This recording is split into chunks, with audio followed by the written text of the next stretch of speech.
سلام دوستو، آپ سن رہے ہیں وائس آف اردو۔ سلام۔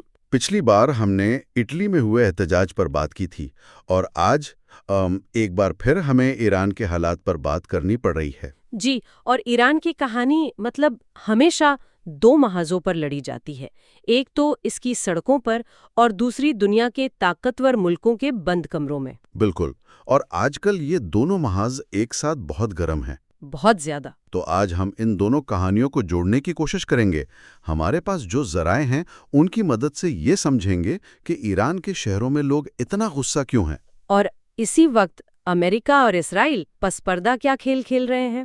ہاں، اور آخر میں اس سب کا ہندوستان کے لیے کیا مطلب ہے، کیونکہ ایران ہمارا ایک بہت اہم پڑوسی ہے۔ تو آئیے پہلے ایران کے اندر چلتے ہیں۔ جی۔ تہران، اصفہان، قم جیسے شہروں سے جو خبریں آ رہی ہیں وہ بتا رہی ہیں کہ یہ کوئی معمولی احتجاج نہیں ہے، یہ ایک بہت بڑی عوامی تحریک لگ رہی ہے۔ یہ حالیہ برسوں کے سب سے بڑے مظاہرے ہیں اور سیاسی طور پر سب سے سنگین بھی، اور ان کا مرکز ایک ہی نعرہ ہے: ملاؤں کو جانا ہوگا۔ ملاؤں کو جانا ہوگا، یہ تو سیدھا سیدھا وہاں کے مذہبی نظام یعنی کلیریکل اسٹیبلشمنٹ کے لیے ایک کھلا چیلنج ہے۔ بالکل کھلا چیلنج ہے۔ یہ بہت بڑی بات ہے کیونکہ ایران میں آپ جانتے ہیں اس طرح کھل کر نظام کے خلاف آواز اٹھانے کے نتائج بہت سنگین ہو سکتے ہیں۔ صحیح، لیکن ہر آنکھ کے لیے چنگاری کی ضرورت ہوتی ہے۔ اس بار یہ چنگاری کیا بنی؟ اس بار چنگاری کی ایران کی کرنسی ریال، اس کی قدر میں جو تاریخی گراوٹ آئی ہے۔ اچھا، آپ تصور کیجئے کہ مہنگائی 40 سے 50% تک پہنچ گئی ہے۔ 40 سے 50%؟ جی، روٹی، چاول، کوکنگ آئل جیسی بنیادی ضرورت کی چیزیں خریدنا ایک عام خاندان کے لیے تقریباً ناممکن ہو گیا ہے۔ اور کرنسی کی گراوٹ کا کیا عالم تھا؟ میں نے کچھ اعداد و شمار دیکھے جو ہوش اڑا دینے والے تھے۔ بالکل، سرکاری طور پر حکومت کہتی ہے کہ ایک امریکی ڈالر 42,000 ریال کا ہے، لیکن یہ صرف کاغذوں پر ہے۔ اچھا، تو اصل مارکیٹ میں کیا ریٹ ہے؟ اصل مارکیٹ میں، جسے بلیک مارکیٹ کہتے ہیں، ایک ڈالر خریدنے کے لیے لوگوں کو 15 لاکھ ریال تک دینے پڑ رہے ہیں۔ کیا 15 لاکھ؟ جی، اس کا مطلب یہ ہوا کہ اگر کسی نے اپنی پوری زندگی میں 1 کروڑ ریال بچائے تھے تو آج اس کی قیمت صرف چند ڈالرز رہ گئی ہے۔ لوگوں کی زندگی بھر کی جمع پونجی راتوں رات ختم ہو گئی ہے۔ او خدایا، تو کرنسی کی گراوٹ نے ماچس جلائی، لیکن ایسا لگتا ہے کہ یہاں تو پہلے سے پیٹرول چھڑکا ہوا تھا۔ یہ غصہ صرف معیشت کا نہیں ہے، اس کی جڑیں اور بھی گہری ہیں۔ آپ نے بالکل صحیح کہا، یہ غصہ کئی دہائیوں سے جمع ہو رہا ہے۔ اس کی 3 بڑی وجوہات ہیں۔ پہلی، جیسا کہ ہم نے بات کی، معاشی بد انتظامی اور کرپشن ہے۔ ملک کی معیشت پر حکومت اور کچھ خاص اداروں کا سخت کنٹرول ہے، خاص طور پر IRGC کا۔ IRGC، اچھا ان کو تھوڑا سمجھا دیجئے، یہ صرف ایک فوج تو نہیں ہے نا؟ نہیں، یہ صرف فوج نہیں ہے، یہ ایک متوازی طاقت کا مرکز ہے۔ ان کے پاس اپنی فوج ہے، اپنی انٹیلیجنس ایجنسی ہے، اور وہ ملک کی معیشت کے بہت بڑے حصوں کو بھی کنٹرول کرتے ہیں۔ جیسے تعمیرات، توانائی اور ٹیلی کام۔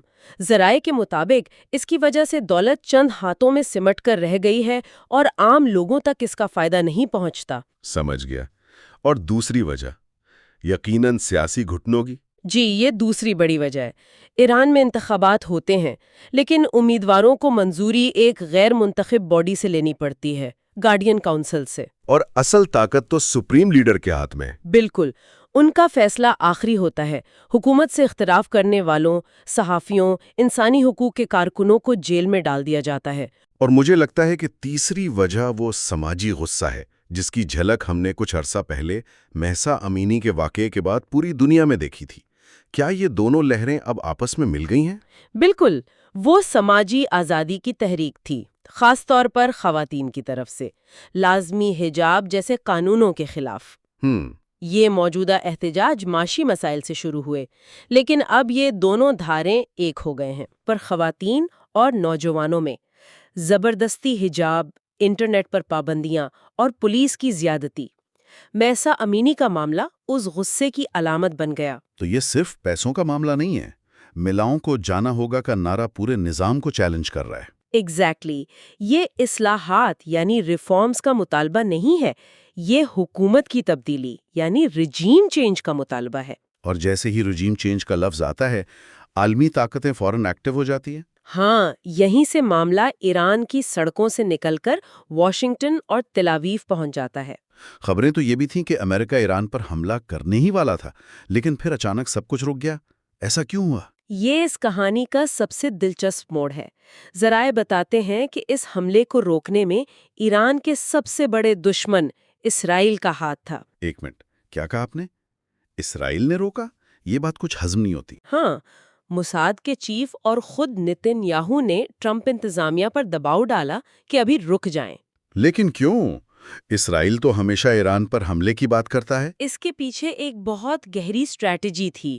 وہ ایک چھوٹے حملے کو روک کر بعد میں ایک بڑے اور منظم حملے کی تیاری کرنا چاہتے تھے۔ اچھا۔ اس کی 3 بڑی وجوہات تھیں۔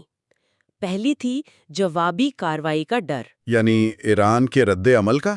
جی، اسرائیل جانتا تھا کہ اگر امریکہ نے حملہ کیا تو ایران چپ نہیں بیٹھے گا۔ وہ اپنے پراکسی گروپس جیسے لبنان میں حزب اللہ کے ذریعے اسرائیل پر ہزاروں راکٹ برسا سکتا تھا۔ تو اسرائیل کو تیاری کے لیے وقت چاہیے تھا۔ بالکل، اپنے دفاعی نظام کو مضبوط کرنے کے لیے انہیں وقت چاہیے تھا۔ ٹھیک ہے، یہ بات سمجھ میں آتی ہے۔ اور دوسری وجہ؟ دوسری وجہ اور بھی زیادہ ہوشیاری والی تھی۔ اسے rally round the flag effect کہتے ہیں۔ یہ کیا ہوتا ہے؟ مطلب جب کسی ملک پر باہر سے حملہ ہوتا ہے تو اس ملک کے لوگ اپنے اندرونی اختلافات بھلا کر اپنی حکومت کے پیچھے کھڑے ہو جاتے ہیں۔ واہ، کیا چال ہے! یعنی اگر امریکہ حملہ کرتا تو جو ایرانی عوام حکومت کے خلاف تھے وہی حب الوطنی کے نام پر اسی حکومت کے ساتھ کھڑے ہو جاتے۔ اور سارا احتجاج ختم ہو جاتا۔ امریکی حملہ ایک طرح سے ایرانی حکومت کو بچا لیتا۔ تو اسرائیل نے سوچا کہ اس آگ کو اندر سے ہی جلنے دو، باہر سے پانی مت پھینکو۔ آپ نے بالکل صحیح سمجھا۔ اور تیسری وجہ وہ تھی ایک بڑی تیاری کے اشارے۔ امریکہ اپنے جنگی جہاز Abraham Lincoln aircraft carrier کو اس خطے میں بھیج رہا تھا۔ ہاں، یہ بہت بڑی خبر تھی۔ جب آپ اتنا بڑا جنگی بیڑا کہیں بھیجتے ہیں تو یہ کوئی چھوٹی موٹی سرجیکل سٹرائک کی تیاری نہیں ہوتی، یہ ایک بڑی لمبی جنگ کا اعلان ہوتا ہے۔ تو اسرائیل نے ایک چھوٹے حملے کو روک کر ایک بڑی فیصلہ کن جنگ کے لیے وقت اور موقع بنایا۔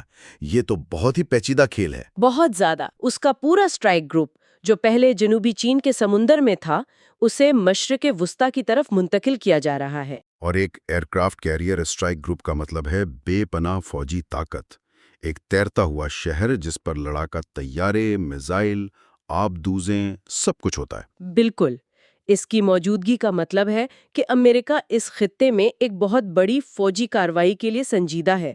تو معاملہ رکا ہے، ختم نہیں ہوا۔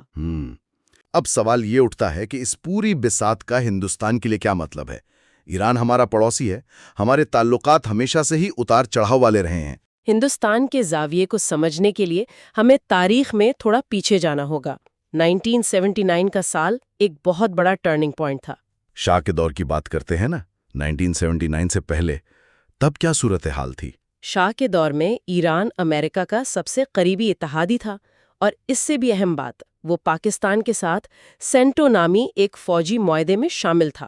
مطلب ایران اور پاکستان ایک ہی کیمپ میں تھے؟ جی، اور انہوں نے 1965 اور 1971 کی جنگوں میں پاکستان کی کھل کر مدد کی تھی، اسے ہتھیار اور تیل سب کچھ دیا۔ تو اس وقت ایران ہندوستان کے مفادات کے خلاف کام کر رہا تھا؟ بالکل، لیکن پھر 1979 میں اسلامی انقلاب آیا اور آیت اللہ خمینی نے اقتدار سنبھالا، اور اس ایک واقعہ نے پوری بساط پلٹ دی۔ ایران امریکہ کا دشمن بن گیا۔ اور اس کا سب سے بڑا فائدہ ہندوستان کو ہوا۔ وہ خطرناک ایران پاکستان امریکہ کا اتحاد ہمیشہ کے لیے ٹوٹ گیا۔ یہ ہندوستان کی خارجہ پالیسی کے لیے ایک بہت بڑی اسٹریٹجک جیت تھی۔ اور پھر ہمیں سستا تیل بھی ملا، اور سب سے اہم چابہار بندرگاہ۔ جی، چابہار بندرگاہ جو پاکستان کو بائی پاس کرنے کے لیے اور وسطی ایشیا تک ہماری رسائی کے لیے بہت ضروری ہے۔ لیکن اس کا مطلب یہ نہیں کہ انقلاب کے بعد سب کچھ ٹھیک ہی رہا۔ ذرائع میں کچھ نظریاتی رکاوٹوں کا بھی ذکر ہے، اس کا کیا مطلب ہے؟ اس کا مطلب ہے کہ کچھ ایسے معاملات تھے جہاں نئی ایرانی حکومت کے نظریات ہمارے مفادات سے ٹکراتے تھے۔ جیسے کشمیر پر آیت اللہ خامنئی کے بیانات۔ ہاں، جو ہندوستان کے اندرونی معاملے میں مداخلت کی طرح تھے۔ جی، پھر CAA احتجاج پر ایرانی وزیر خارجہ کا تبصرہ، یہ چیزیں رشتوں میں تھوڑی کھٹاس پیدا کرتی ہیں۔ اور کچھ سیکیورٹی کے معاملات بھی تو تھے۔ 2012 میں دہلی میں ایک اسرائیلی سفارتکار پر جو حملہ ہوا، اس میں ایرانی پاسداران انقلاب کا نام سامنے آیا تھا۔ یہ ہمارے لیے بہت سنگین معاملہ تھا۔ اور کلبھوشن جادو کے معاملے میں بھی کچھ ایرانی سرحدی فورس کی ملی بھگت کا شبہ ظاہر کیا گیا تھا۔ تو یہ سب کچھ ہمیں آج کی صورتحال پر لاتا ہے، جہاں ہندوستان ایک بہت ہی مشکل دوراہے پر کھڑا ہے۔ بالکل، ایک طرف موجودہ ایرانی حکومت ہے جس کے ساتھ ہمارے کچھ مسائل ہیں، لیکن دوسری طرف اگر امریکہ کی مدد سے یہ حکومت گر جاتی ہے اور شاہ کی طرح کی کوئی امریکہ نواز حکومت واپس آ جاتی ہے تو وہ ہمارے لیے اور بھی برا ہو سکتا ہے۔ بہت برا۔ یہی ہندوستان کی سب سے بڑی کشمکش ہے۔ یہ برے اور بدتر میں سے کسی ایک کو منتخب کرنے جیسا ہے۔ کیونکہ ایک نئی امریکہ نواز حکومت اس خطرناک پاکستان ایران امریکہ اتحاد کو دوبارہ زندہ کر سکتی ہے نا؟ بالکل، اور یہ چاہ بہار میں ہماری اربوں کی سرمایہ کاری اور وسطی ایشیا تک ہماری رسائی کے لیے ایک بہت بڑا خطرہ ہوگا۔ تو ایک طرف وہ حکومت ہے جس سے نظریاتی اختلافات ہیں، لیکن اسٹریٹجک سطح پر وہ ہمارے کام آتی ہے۔ دوسری طرف ایک ایسی ممکنہ حکومت ہے جو شاید ماڈرن لگے، لیکن ہمارے سب سے بڑے اسٹریٹجک مفادات کو ہی جڑ سے اکھاڑ سکتی ہے۔ آپ نے بالکل صحیح تجزیہ کیا، اور ہندوستان وینزویلا کی طرح خاموش تماشائی بن کر نہیں بیٹھ سکتا۔ ایران ہمارا پڑوسی ہے، وہاں جو بھی ہوگا اس کی لہریں ہمارے ساحل تک ضرور پہنچیں گی۔ تو خلاصہ یہ ہے کہ ایک طرف ایران کے عوام ہیں جو اپنی ہی حکومت کی وجہ سے مشکل میں ہیں، دوسری طرف امریکی پابندیوں نے اس آگ کو اور بھڑکایا ہے، اور تیسری طرف امریکہ اور اسرائیل ایک اونچے درجے کی عالمی بساط بچھائے ہوئے ہیں جس پر ہندوستان اپنے مفادات کو بچاتے ہوئے بہت احتیاط سے نظر رکھے ہوئے ہیں۔ صحیح۔ اور آخر میں سامعین کے لیے ایک سوچ چھوڑ کر جاتے ہیں۔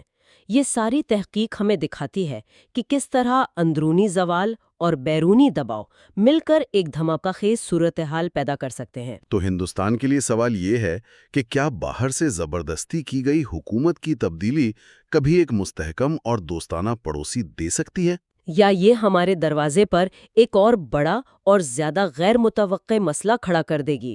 اس ریسرچ کو حیدر حسن نے انجام دیا ہے۔ آپ سن رہے تھے voice of Urdu podcast. خدا حافظ۔ خدا حافظ۔